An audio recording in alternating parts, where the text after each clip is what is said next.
আজি আমি ভাৰ্বৰ ফৰ্মৰ বিষয়ে শিকিম। তাৰ আগতে শিকি লওঁ ভাৰ্ব কাক বোলে। ভাৰ্ব হৈছে ক্ৰিয়া যিয়ে ছাবজেক্টে বা কৰ্তাই কি কৰে তাক ডেছক্ৰাইব কৰে। এতিয়া চোৱা ভাৰ্বৰ ফৰ্মবোৰৰ বিষয়ে। ভাৰ্বৰ ফৰ্ম হৈছে মূলতঃ তিনিটা। প্ৰেজেণ্ট ফৰ্ম যাক আমি ফাৰ্ষ্ট ফৰ্ম বুলি কওঁ বা V1 বুলি কওঁ।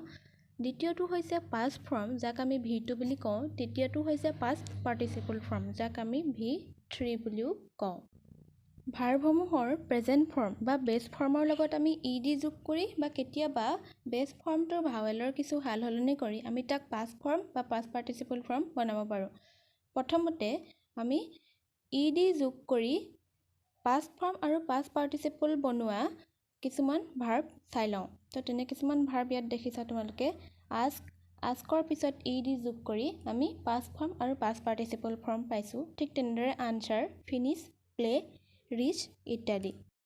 এতিয়া চাওঁ আহা এনে কিছুমান ভাৰ্ব যিবোৰৰ প্ৰেজেণ্ট ফৰ্মৰ ভাৱেলৰ কিছু সাল সলনি কৰি আমি তাক পাষ্ট ফৰ্ম আৰু পাষ্ট পাৰ্টিচিপল ফৰ্ম পাওঁ। ইয়াত চোৱা এৰাইজটো এৰ'জ আৰু এৰাইজেন হৈছে। ঠিক তেনেদৰে বিটো ৱাজ আৰু বিন হৈছে। বিগিন বিগেন বিগান হৈছে। ব্ৰিং ব্ৰট হৈছে। বিল্ড হৈছে। কাম কেম কাম হৈছে। ডু ডিড ডান আৰু ৰাইট ৰ'ড ৰিটেন হৈছে।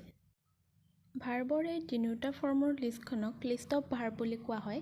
তো এই লিষ্ট অফ ভাৰ্বখন মনত থকাটো অতিকৈ জৰুৰী।